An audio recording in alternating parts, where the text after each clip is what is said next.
Bienvenue sur le podcast de Transition Urbaine. Transition Urbaine est une association sans but lucratif dédiée à l'accélération des transitions écologiques, sociales et démocratiques de la fabrique de la ville. Rencontre après rencontre, nous partageons les apprentissages de celles et ceux qui font déjà la ville autrement. Je suis Frédéric Tribalo, urbaniste en redirection écologique et sociale et membre de l'association Transition Urbaine. Bonjour Emmanuel Redouté, bonjour Sabrina Charrière. Je suis ravie de pouvoir échanger avec vous aujourd'hui. Vous travaillez ensemble, en duo ou parfois aussi en plus gros collectif, selon les missions, depuis déjà plus de 5 ans, sur les questions de fabrique urbaine, notamment en ville moyenne. Emmanuel, tu es architecte, docteur en urbaniste et maître de conférences à l'école d'urbanisme de Paris. Sabrina, tu es urbaniste, senior manager au sein du cabinet Juliette Sterwen et en charge du pôle perspective territoriale. Vous avez notamment contribué à des démarches comme Réinventons nos cœurs de ville, mais aussi à Territoire pilote de sobriété foncière, notamment à Dreux, ou encore sur d'autres dispositifs liés au programme plus global d'Action Cœur de Ville.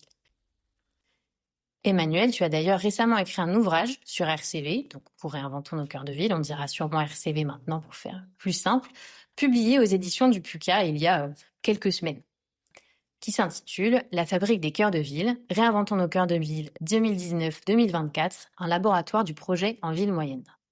Il s'agit d'une enquête précise qui revient sur 2 éditions de la démarche RCV, portée par le PUCA et l'ANCT, mais aussi, comme on en discutera sûrement, avec l'appui d'autres partenaires, comme Action Logement ou la Banque des Territoires. Une ville en pleine expansion.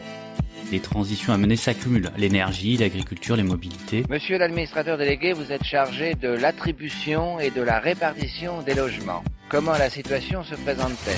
C'est une contribution au débat sur l'artificialisation des sols et les questions d'étalement urbain. On a privilégié la machine, la matière et l'énergie par rapport à l'être humain. C'est pour ça qu'on ne recycle pas bien les téléphones. And perhaps the defining trend of the 21st century is population growth. On a une responsabilité sur l'épuisement des ressources et une responsabilité sur la perte de biodiversité. Chaque échec va permettre la prochaine fois de faire mieux et chaque échec est autant instructif qu'un succès. Des projets d'urbanisme qui sont indispensables du fait d'une circulation toujours plus intense. Ce plan est un plan que le public montait pour venir voir. Il s'agit du plan de sauvegarde, non ? Si on est une grande part du problème, on est forcément une grande part de la solution. On va peut-être couler moins de béton et miser plus sur l'intelligence et finalement changer de matière grise.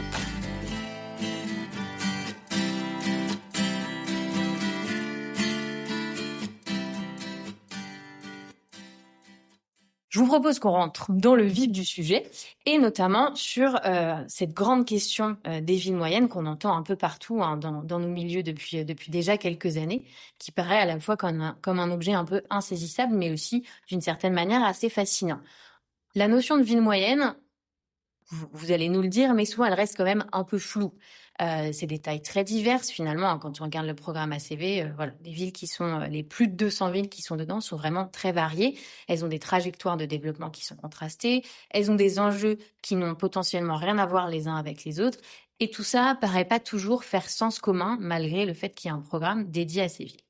Qu'est-ce qui vous attire, voire vous fascine, j'ai presque envie de dire, en tant que professionnel dans ces territoires? Et qu'est-ce que vous voyez dans cette diversité qui pourrait permettre des démarches comme RCV ou qui, au contraire, les complexifie finalement? Alors, effectivement, dans notre cas, on a été projeté dans l'univers des villes moyennes, presque un truc en défendant, simplement, on y était projeté. Il faut dire qu'il y a des débats scientifiques sur la notion même de ville moyenne, selon qu'on prend une focale démographique, une focale géographique, une focale urbanistique.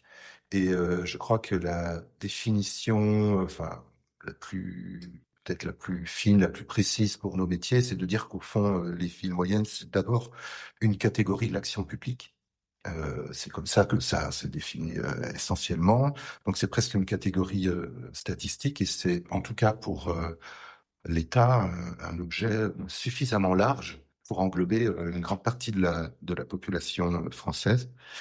Notre travail, il n'a pas été macro-géographique. On ne regarde pas les villes moyennes de façon très, très générale. On fait plutôt un travail d'enquête. Et donc, on va revenir sur ce petit ouvrage qui a donc en est le résultat, et qui est plutôt donc un travail documentaire précis, localisé. Donc, nous, la question des villes moyennes, on l'appréhende au travers de ce que nous disent les principaux intéressés, qui sont les élus, les chefs de projet, les services, les agents qu'on rencontre sur le terrain. Et puis on notera que les intéressés eux-mêmes n'utilisent pas forcément le terme pour leur propre présentation ou leur auto-représentation. On a pu le voir dans les régions, les maires, les élus, les services parlent d'abord de leur histoire, de leur géographie, de leur patrimoine, de leur bassin de vie.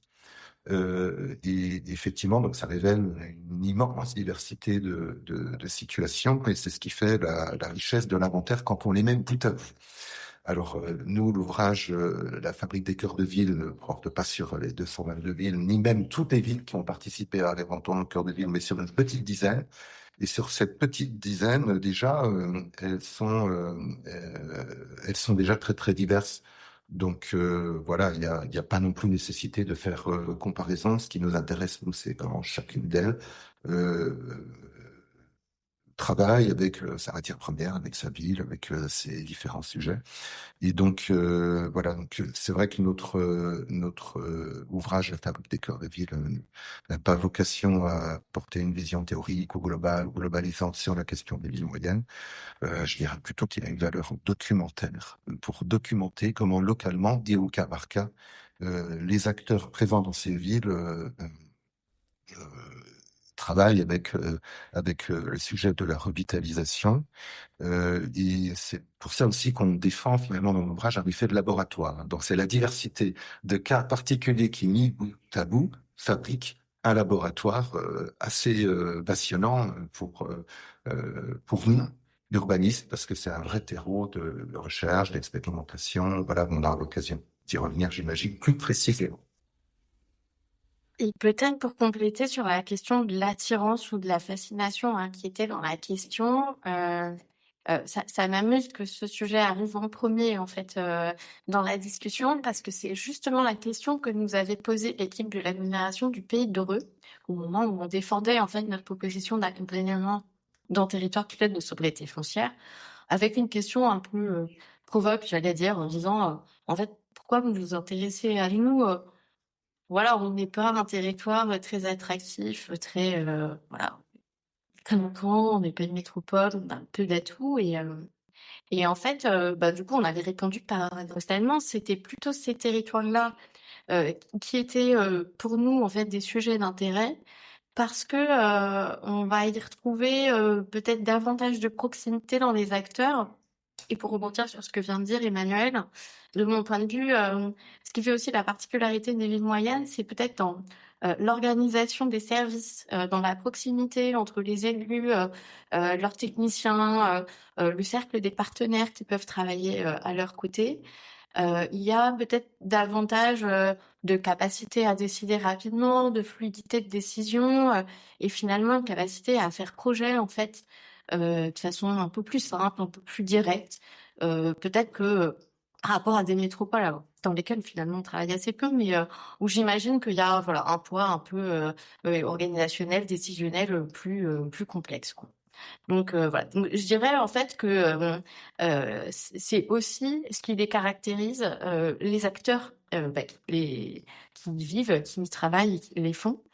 Et pour revenir aussi sur en fait la question du programme Réinventons nos cœurs de ville et Action cœur de ville qui en est le support, je trouve que l'un des enseignements que j'en retire, c'est aussi cette capacité d'avoir un peu redonné confiance, mis en visibilité les atouts de ces territoires-là, qui étaient jusqu'à 2017-2018, le début du programme, peut-être plus relégués ou j'allais dire presque un peu dans une forme d'autocensure de ce qu'ils avaient à offrir. Et je trouve que voilà, ce programme et le dispositif Réinventons en particulier a contribué à remettre en lumière que c'était aussi des lieux dans lesquels il pouvait y avoir des livrations, des projets et finalement quelque part un peu leur redonner une place dans la géographie globale.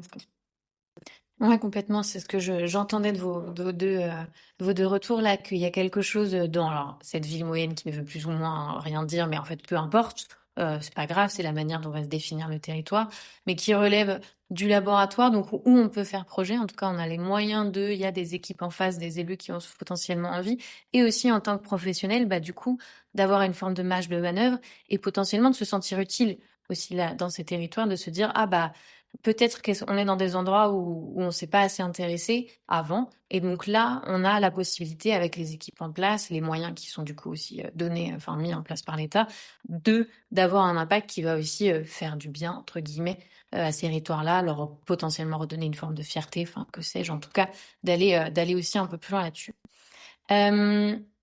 Dans l'ouvrage que tu as écrit, Emmanuel, mais aussi dans les missions que vous avez fait sur RCV et sur les autres programmes aussi d'Action au cœur de ville, il y a quelque chose qui revient énormément. Alors, il y a aussi le côté enquête, le côté peut-être aussi un peu plus micro de ce genre de travail, mais aussi du coup tout ce qui est un peu le travail en dentelle dans l'existant, et du coup de porter un regard qui est très différent, qui est très aussi dans la proximité par rapport à d'autres projets urbains. On est sur de la réhabilitation, de la transformation de bâtiments qui sont déjà là. Certains peuvent être abandonnés depuis très longtemps, certains peuvent être très beaux, peu importe, mais en tout cas, ils n'ont pas tous aussi la même vocation. Et puis d'ailleurs, le beau est totalement subjectif. Mais voilà, il y en a qui sont aussi oubliés du plus grand nombre. On les a vraiment relégués de côté. Et en fait, de travailler ces espaces-là, c'est vraiment aussi donner énormément d'énergie. Alors de l'énergie des élus, parce que voilà, il faut remobiliser par rapport à ça, l'énergie des services qu'on ne sait pas toujours faire. On n'y voit pas forcément toujours l'intérêt, en tout cas pas du premier abord. Et puis l'énergie aussi de professionnels tels que vous, dans le suivi, dans l'accompagnement. D'une certaine manière, on a envie de se dire, mais pourquoi est-ce qu'on met autant de temps, autant d'énergie dans ces patrimoines qui, en fait, peut-être, on aurait pu les laisser oublier et puis ce qui servent vraiment, à quelque chose, quoi. Est-ce que cette approche en dentelle, qu'est-ce que dit cette nouvelle approche, ce regard, ce nouveau focus de ces espaces plus ou moins abandonnés, selon les situations? Bien, en tout cas, si on a parlé beaucoup de la diversité des villes sur lesquelles on a travaillé, elles ont quand même tout un point commun. Ce point commun, c'est qu'elles ont des cœurs de ville, et ces cœurs de ville, ce sont leurs espaces de centralité, ce qu'elles ont à la fois presque de plus riche et de plus précieux, et en même temps de plus fragile. Donc c'est tout ce patrimoine constitué, hérité de plusieurs siècles. Il y a du patrimoine productif, il y a des équipements, il y a tout un bestiaire d'architecture qui sont parfois typiques de ce que sont typiques de l'histoire et du patrimoine urbain. Et ça, à gérer au quotidien ou à gérer dans le temps, c'est beaucoup plus compliqué que de programmer ou développer une zone industrielle ou une zone d'activité. Et quelque part, je dirais, les villes n'ont pas attendu de programmation cœur de ville pour déployer beaucoup d'énergie au quotidien dans la gestion de leur patrimoine. En tout cas, on a été frappé, par exemple, je pense à Figeac, je pense à Cahors, même à Morlaix, que les villes, dont je parle notamment dans l'ouvrage, ont une culture très ancienne de la protection patrimoniale. D'abord, protection patrimoniale qui vient des dispositifs de protection de l'État, mais aussi du fait de vouloir faire plus que de la protection patrimoniale, aussi de la revitalisation, même si le terme n'existait pas avant. En tout cas, il a été consacré par le programme Action Cœur de Ville. Et donc, ça, c'est un sujet pour les maires, pour les élus, pour les chefs de projet, qui est très ancien. Alors, qui a souvent été jusque-là traité du point de vue des anciens sites sauvegardés, maintenant des sites patrimoniaux remarquables, donc plutôt sous un angle réglementaire en fait, et sous l'angle de la protection. Et peut-être s'il y a eu un changement au milieu des années, alors je sais pas si c'est 2000 ou 2010, en tout cas avec l'émergence du programme Action Cœur de Ville notamment, c'était de prendre ces tissus urbains anciens existants, pas seulement sous l'angle de la protection, mais aussi sous l'angle de qu'est-ce qu'on peut en faire, comment on peut les réaffecter à des usages. Donc ça, c'est toute la partie, je dirais, tout le volet du patrimoine, on va dire, remarquable, du patrimoine qui est protégé. Mais à l'intérieur de ces périmètres de cœur de ville, on a aussi tout un ensemble de patrimoine ordinaire, voilà, des bâtiments, des immeubles vacants, des équipements désaffectés, et parmi ces équipements désaffectés, il y a quand même quelques signes, on va dire, de désengagement de l'État ou de certains services, certains équipements qu'il faut pas masquer non plus. Hein. Donc, soit c'est effectivement les gendarmeries ou des équipements et des services qui quittent ou qui, par regroupement au sein d'une agglomération, vont libérer des espaces. Dans d'autres cas, c'est simplement les effets de conjoncture économique ou de baisse démographique qui font qu'une école, tout d'un coup, elle est désaffectée et on ne sait pas très bien quoi faire de ce patrimoine. Donc, je crois que là, à ce moment-là, effectivement, le programme Réinventons est arrivé pour permettre d'essayer un peu d'accélérer les choses, en tout cas d'aider les collectivités à réactiver ces patrimoines. Et comme ça, on sait que ça demande beaucoup d'énergie, il fallait peut-être un peu les soutenir et les accompagner. Peut-être pour rebondir sur la question de l'énergie nécessaire à apporter des projets de cette nature-là, effectivement, elle est incontestable.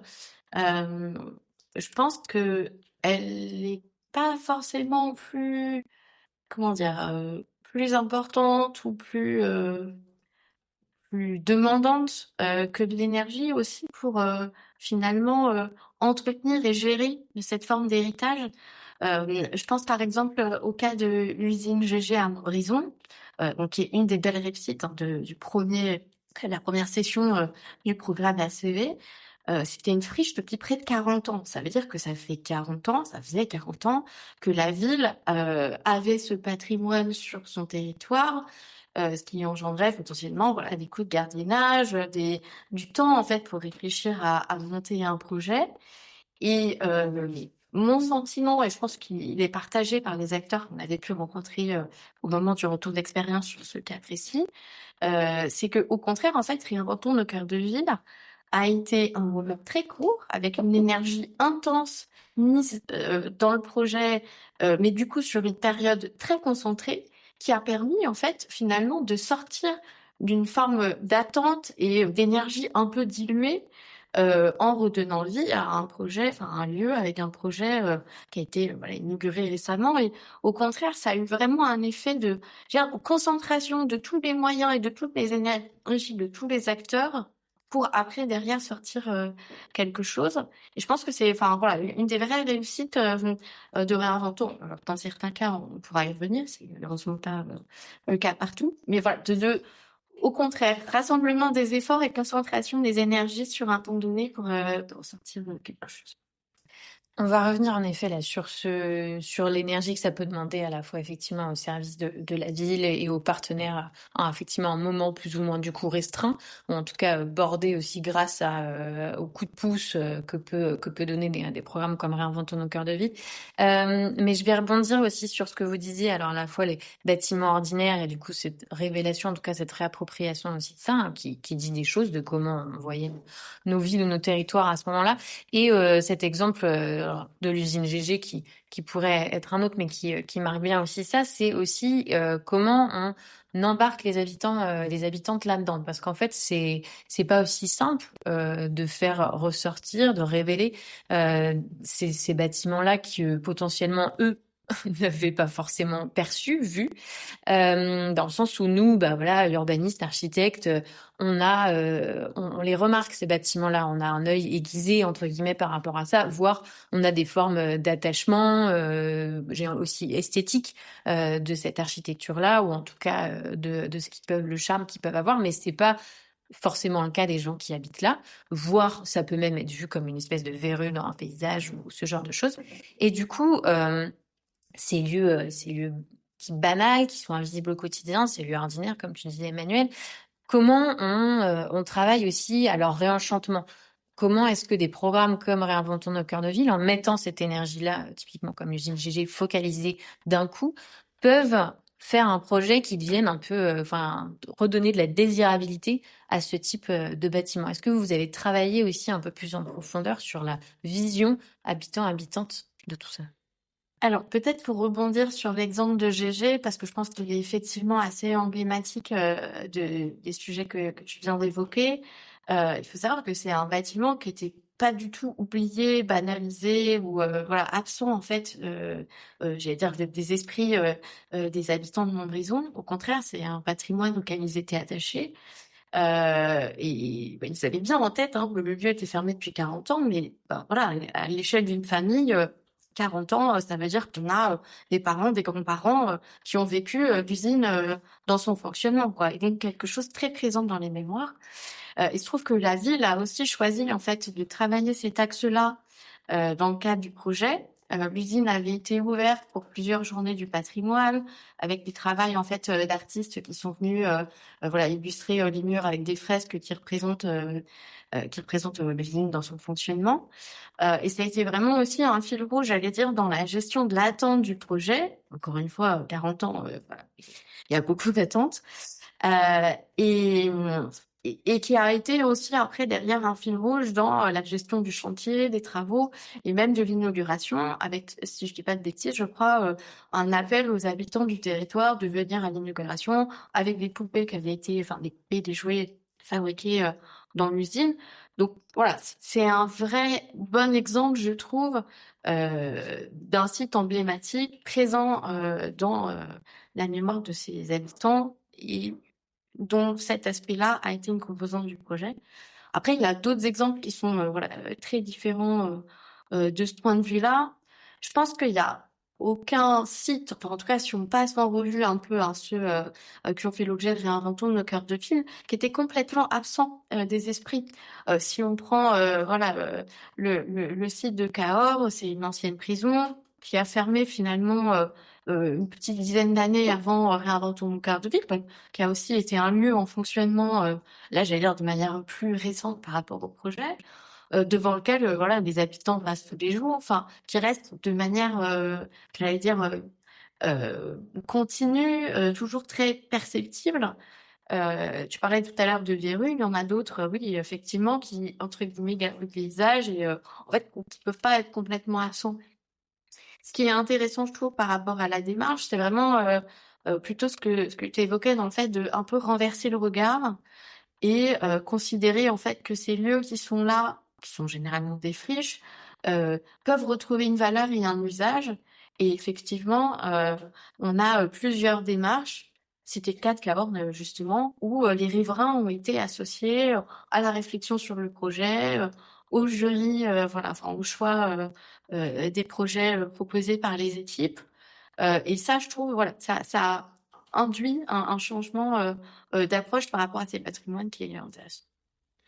Moi, je dirais qu'au-delà de la question des habitants, il y a plus globalement la question de tous les acteurs, non plus de la fabrique, mais des activités en ville.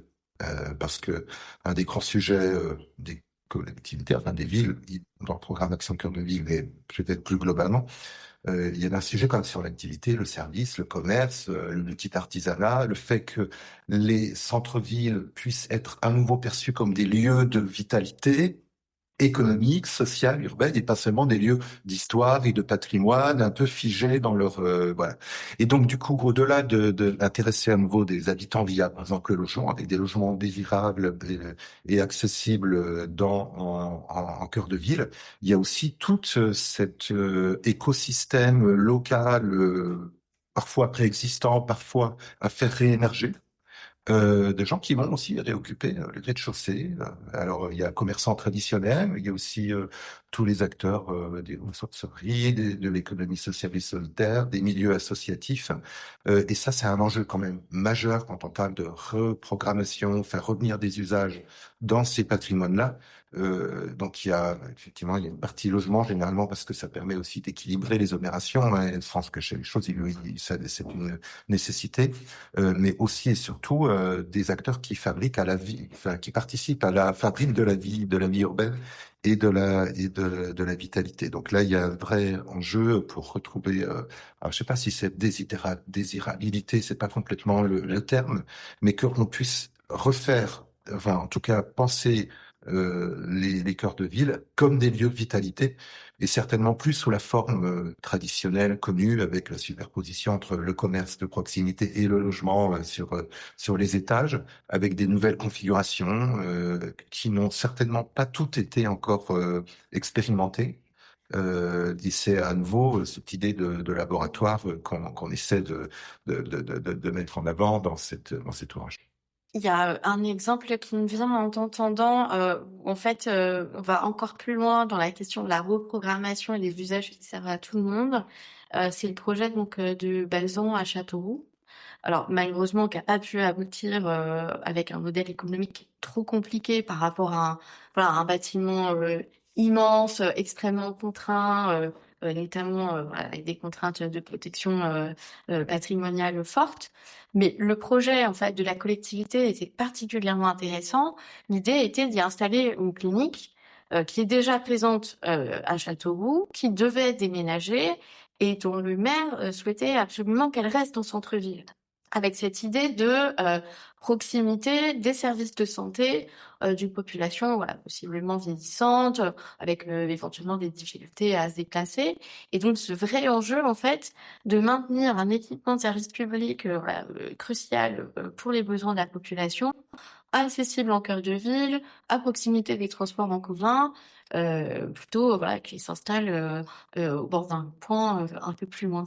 Et je trouve que ça illustre bien en fait cette idée de prendre du patrimoine et le reprogrammer dans une optique de service aux habitants et du service de proximité ponctuel. Je vous propose qu'on vienne gratter un peu là derrière cette étiquette de laboratoire et qu'on rentre aussi dans la complexité de ce qu'était réinventons nos cœurs de ville, et notamment via toute cette logique d'appel à projet qui était donc mis en place avec des promos effectivement de villes qui suivaient plus ou moins le même parcours, mais qui donc évidemment avaient leurs idées propres, leurs enjeux propres, et notamment on retrouvait régulièrement quand même dans ces enjeux-là, dans cette discussion, des vraies complexités aussi de gouvernance et de comment on fait, parce que potentiellement certaines des villes n'avaient jamais lancé des appels à projets, ou pas sur ce type de bâtiment, ou pas comme ça, ou pas dans cette temporalité. Enfin voilà, en tout cas il y avait aussi beaucoup de nouveautés là-dedans, d'où cette espèce d'effet un peu laboratoire, d'aller tester, expérimenter avec chacune d'entre elles. Et il y avait notamment un trio d'acteurs qui forcément étaient un peu aux manettes aussi dans cette démarche de RCV, qui étaient bien sûr les élus, qui pouvaient avoir une vision pour tel site, tel bâtiment, des envies, qui arbitrent aussi sur les propositions qui vont être faites, alors plus ou moins vite selon les territoires, avec plus ou moins de complexité aussi au niveau des différents mandats. On l'a vu sur la fin de RCV2, finalement on se rapprochait des élections, donc ça venait aussi bousculer le programme. À côté, on avait des services qui, encore une fois, selon les territoires, avaient plus ou moins d'ingénierie, plus ou moins de connaissances de ces sujets-là. Donc certains pouvaient, je pense, s'arracher les cheveux devant les complexités juridiques, financières qu'il pouvait y avoir, liées aussi aux appels à projets. Et puis, des équipes candidates qui répondaient à ces appels à projets. Alors, souvent, on pourra en parler, mais certains avaient plusieurs réponses, d'autres avaient une, voire deux réponses, qui étaient déjà beaucoup pour un site, donc plus ou moins de choix aussi. Et puis, si on allait un peu jusqu'au bout de la démarche, avec des lauréats qui sortaient donc de ces appels à projets, et qui, de leur côté, eux, pouvaient avoir des ambitions très intéressantes, qu'elles soient écologiques, sociales, tu le disais, Emmanuel, aussi d'avoir des innovations, de penser différemment aussi ces cœurs de ville, mais qui étaient peut-être pas toujours bien perçus ou bien compris par les élus ou les services en face.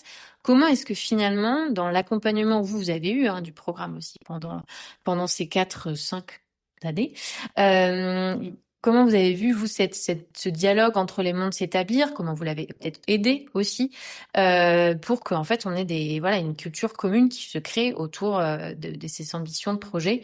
Est-ce que vous avez un peu alors c'est pas des conseils, mais en tout cas des choses qui vous ont interpellé dans des nouvelles formes de gouvernance qui ont pu être proposées ou en tout cas testées et puis finalement ont bien marché dans certaines villes RCV? Alors, c'est ce qu'on a essayé de documenter justement dans notre l'ouvrage, notamment le deuxième chapitre sur les acteurs et les rouages de la fabrique, qui avait quand même cette idée d'essayer un peu de révéler les coulisses, il faut dire, de ce qui se passe, de ce qui s'est passé en tout cas dans le cadre de ce programme Réinventons nos cœurs de ville. C'est peut-être le moment de rappeler qu'on n'est pas dans un cadre de commande publique traditionnelle, hein. C'est quand même, il faut le dire, en fait, dans l'accompagnement de démarches d'appel à projet. Ces démarches d'appel à projet ont été quand même grandement inspirées par une méthode d'abord expérimentée par les métropoles et les grandes villes à partir du milieu des années 2010, en recourant à des appels à manifestation d'intérêt en vue de capter l'intérêt d'opérateurs privés pour engager des projets après la cession, en tout cas un transfert de droits sur un site. Donc le recours à cet outil-là pose déjà de base une gouvernance particulière. Donc il y a bien quelque chose qui relève d'une commande de la ville, qui n'est pas une commande publique, mais en tout cas qui est la mise, un appel, l'appel à projet. Donc il y a une phase préparatoire. Il faut, en amont de l'appel à projet, bien préparer son dossier de site.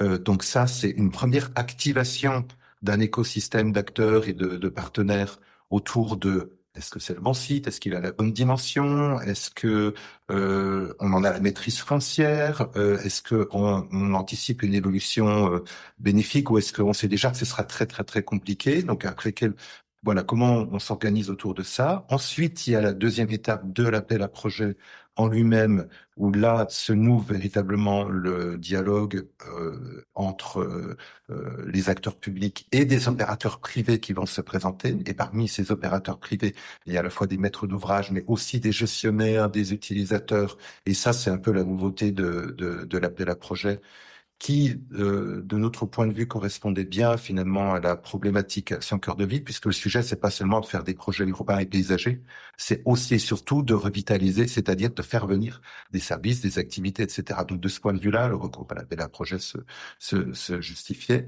Et puis enfin, il y a la troisième étape, qui est celle du montage, de la sortie de l'appel à projet et de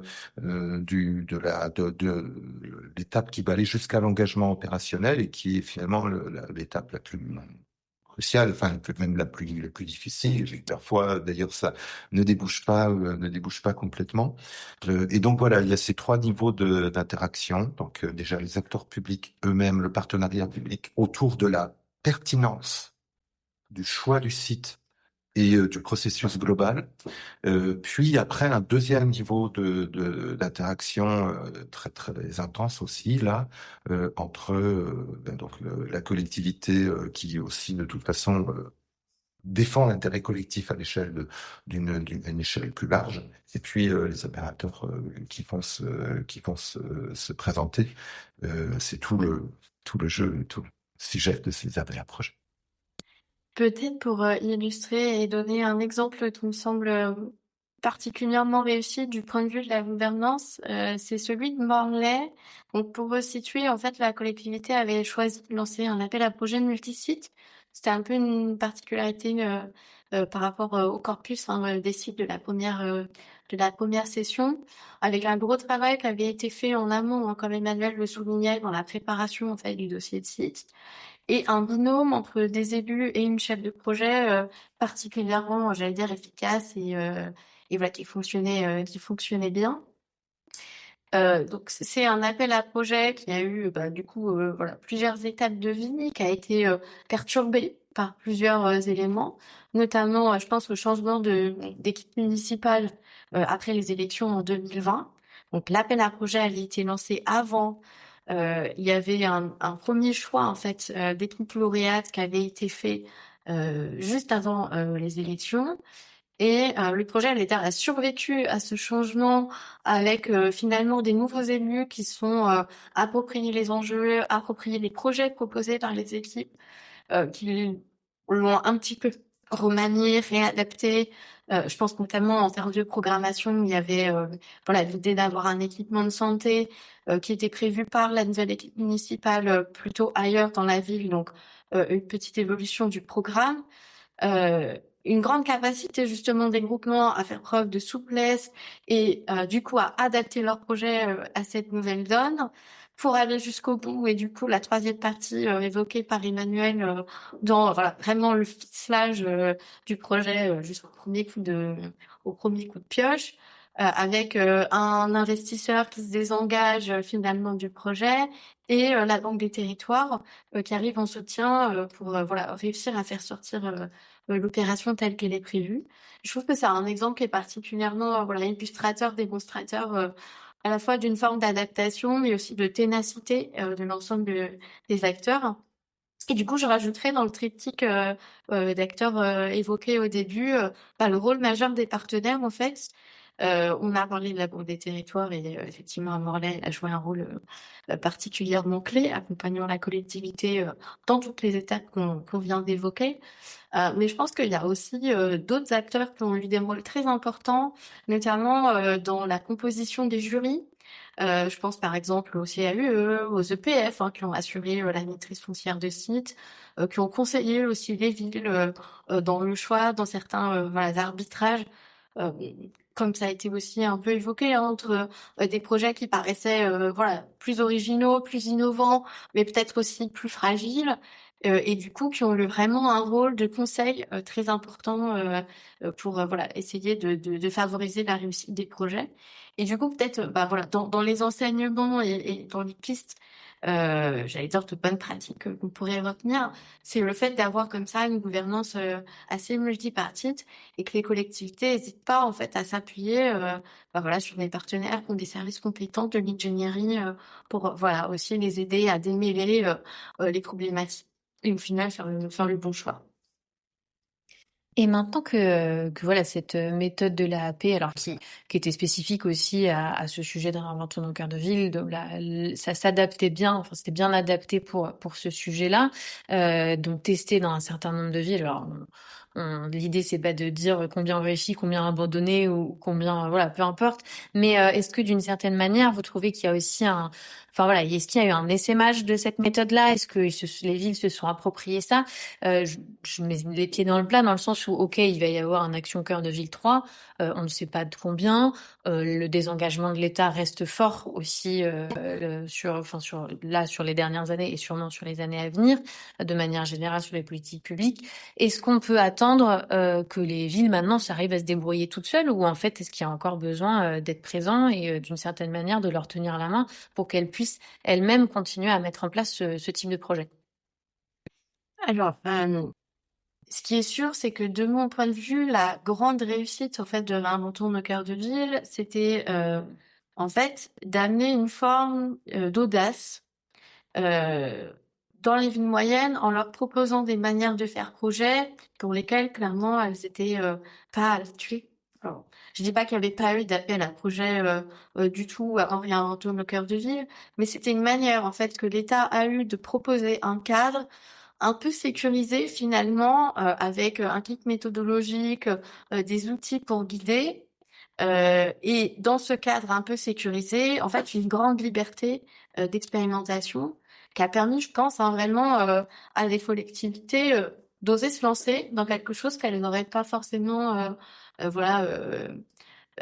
eu, j'allais dire, la sécurité ou la réassurance pour le faire si elles avaient dû le faire seules. Ça, je pense que c'est une vraie réussite. Et si j'ai un vœu peut-être à formuler pour une suite alors de programme Action Cœur de Ville ou d'autres formes, c'est de poursuivre, d'imaginer ce type de démarche où l'État se pose en garant d'une forme de cadre méthodologique, d'expérimentation, qui donne après derrière des libertés aux acteurs territoriaux pour mener leurs projets comme ils l'entendent, mais en étant avec un filet de sécurité qui les guide. Ça, c'est le premier point. Peut-être le deuxième point sur les réussites, ce qui fait qu'un projet aboutit favorablement ou pas, et ce qu'on peut en retenir. Je trouve que c'est plus compliqué en fait de tirer vraiment des enseignements généraux applicables, parce qu'en fait, ça dépend énormément d'une somme en fait de situations particulières. Et je crois que dans l'ouvrage voilà, écrit par Emmanuel, il y a quelques pistes d'enseignements généraux, mais il y a aussi quand même beaucoup de choses qui tiennent, comme on le disait, à des acteurs particuliers, à des chefs de projet particulièrement motivés et engagés, finalement à une forme un peu de personnalisation de la démarche et du projet. D'où voilà l'intérêt d'avoir aussi cette capacité de sur-mesure et d'action très située, très territorialisée dans un cadre plus. Il est vrai que on ne fait pas dans cet ouvrage, dans nos différentes approches du bilan quantitatif, c'est pas trop notre sujet. Ça s'appelait bien initialement un retour d'expérience. Et je dirais qu'on est très attaché à ce terme-là, c'est-à-dire que les expérimentations réussies ou non réussies, par ailleurs, ont toujours été des expériences de projets intéressantes pour les villes, et les villes ont gagné en expérience, en fait. C'est leur peut-être l'apport principal, y compris dans les appels à projets qui ont été infructueux, qui sont pas allés au bout, qui se sont arrêtés à telle ou telle étape du processus, mais ça a toujours été pour les villes un apport d'expérience de projet.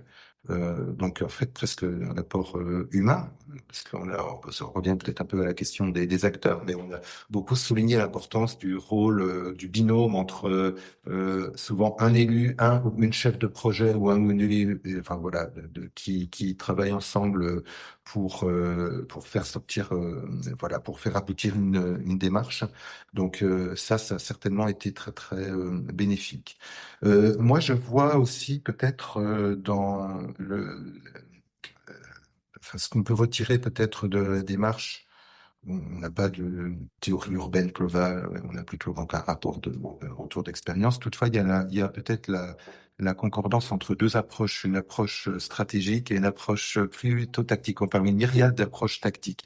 L'approche stratégique, c'était, je dirais, la stratégie défendue par l'État avec les partenaires nationaux de revitaliser les cœurs de ville, et puis on décline des conventions, projets, et donc là il y a un suivi, un reporting national, et donc ça relève vraiment d'une dimension stratégique telle qu'elle était jusqu'ici pratiquée. Voilà, ça c'était pas tout à fait nouveau. Ce qui était nouveau, c'est qu'on puisse dire aux collectivités dans le cadre de cette grande vision stratégique, n'hésitez pas à vous lancer dans des démarches très localisées d'appel à projet sur tel ou tel patrimoine, et avant même d'avoir forcément décliné toute l'arborescence d'une stratégie globale, testez sur votre territoire par la méthode de l'appel à projet. Donc user des outils tactiques et pas seulement de la vision stratégique qui se décline dans l'espace et dans le temps à l'aide de grands schémas directeurs ou de grands plans guides. C'est-à-dire aussi aller rechercher des situations de projet très particulières pour essayer de les débloquer. Et donc ça, c'est la dimension finalement peut-être la plus intéressante qui a été mise en valeur par Réinventons nos cœurs de ville, et qui fait le lien, je dirais aussi, avec les démarches d'urbanisme transitoire, avec l'appel à des montages alternatifs qui sont pas issus de la promotion immobilière traditionnelle. Et de ce point de vue-là, on a encore beaucoup de progrès, d'efforts à faire, parce que finalement les projets de cette nature-là ne sont pas si nombreux non plus dans ceux qui ont émergé dans les projets qu'on a pu suivre. Et je dirais que peut-être s'il fallait retenir non pas un enseignement, mais peut-être une perspective pour la poursuite de ces démarches, et de dire peut-être sur la dimension stratégie globale, on a les outils, on les maîtrise, on sait les mettre en place. Les des conventions, les conventions Action Cœur de Ville ont plutôt bien fonctionné. Là, on a vraiment des progrès encore à faire. Là, il faut peut-être encore mettre de l'investissement et du soutien et de l'impulsion. C'est le déblocage de situations de projet, parce que voilà, on peut par un ensemble de micro-centres de gravité essayer de faire essaimer ces démarches de projet, dès lors qu'elles restent inscrites dans une vision stratégique d'ensemble, mais qu'elles permettent quand même de débloquer concrètement, localement, et même quand on a juste un rez-de-chaussée qui est réoccupé, C'est une petite victoire. Enfin, en tout cas, c'est à la fois un signe et puis un résultat intéressant à mettre en valeur. Peut-être pour rebondir ce que tu viens de dire sur en fait l'imbrication entre vision stratégique, programme, j'allais dire un peu grande échelle et aussi temporalité lointaine, articulée avec un focus beaucoup plus opérationnel, avec un horizon plus proche. Je pense aussi donc à la démarche qui est déployée actuellement par la Banque des Territoires de sites pilotes, qui s'inscrit là aussi dans le programme Action Cœur de Ville, avec des conventions spécifiques qui sont signées avec justement cette visée plus micro-échelle, plus opérationnelle, sur des sites qui sont eux-mêmes des sites bloqués ou complexes, avec des sujets là aussi de maîtrise foncière, de friche et de transformation, voilà, pas forcément évidente.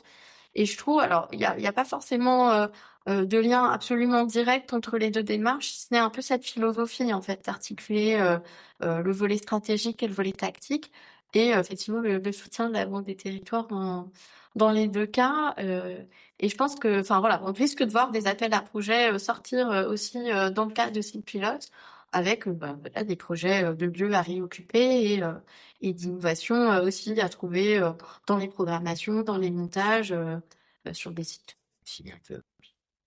Il se trouve qu'on a par ailleurs travaillé également sur un programme qui s'appelait Territoire pilote de sobriété foncière, qui s'adressait également aux villes du programme Action Cœur de Ville et qui repose sur la même philosophie, d'avoir à la fois une vision d'une stratégie foncière à l'échelle d'une collectivité et un travail par site démonstrateur sur lequel on expérimente, on teste des principes ou des hypothèses d'intervention. Et donc là, on voyait par ailleurs que les résultats de ces deux programmes coïncident en quelque sorte. C'est-à-dire que quand on travaille sur la revitalisation des cœurs de ville, on contribue à la sobriété foncière d'un territoire plus globalement. Donc c'est bien cette interaction des échelles et des acteurs locaux, acteurs nationaux, échelle locale, échelle nationale, échelle d'un site à reconvertir, échelle urbaine d'un territoire à revitaliser.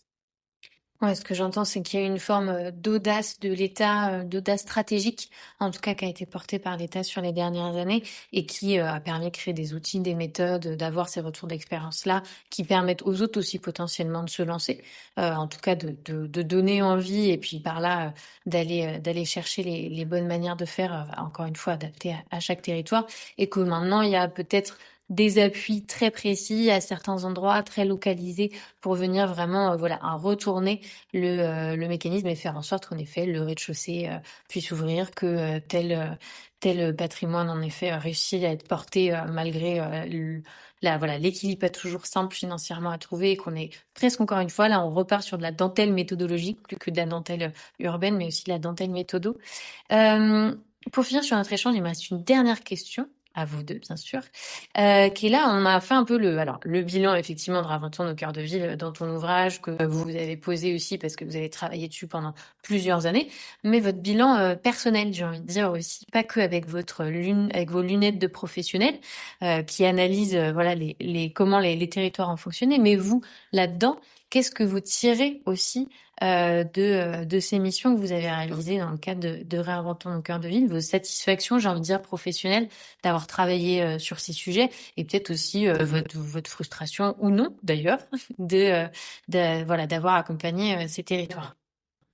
Alors moi, si je commence, j'ai peut-être deux réponses courtes. La première, c'est sur notre posture d'urbaniste. Moi, c'est un travail qui m'a apporté beaucoup parce qu'on a évoqué l'idée d'innovation discrète et de la même manière, il me semble, enfin en tout cas, un sentiment d'une pratique urbanistique ou une pratique d'urbaniste qui est relativement discrète et qui passe pas par les grands schémas ou des effets très démonstrateurs, mais plutôt par une intervention qui est parfois presque invisible dans l'accompagnement des collectivités. Ça, c'est le premier point. Et le deuxième point, précédemment, j'ai coordonné un ouvrage qui s'appelait Démarche de programmation architecturale de l'usage à l'ouvrage. Et en fait, cette expérience m'a conforté, enfin, continue à me faire réfléchir à l'idée d'un autre tome qui serait non plus de l'usage à l'ouvrage, mais de l'ouvrage à l'usage. Et je pense que c'est finalement l'avenir à la fois de notre métier et de beaucoup de porteurs de projets et de collectivités. Pour répondre peut-être de mon point de vue, alors je reviendrai un peu sur la question finalement de l'humain et des acteurs qu'on a évoqués là dans la discussion. De manière très personnelle, du coup, ce que je retire de cette expérience, c'était d'abord des rencontres en fait avec Emmanuel en premier lieu, puisque c'était à l'occasion de notre première collaboration tous les deux, et qui se poursuit du coup maintenant à travers plein d'autres sujets.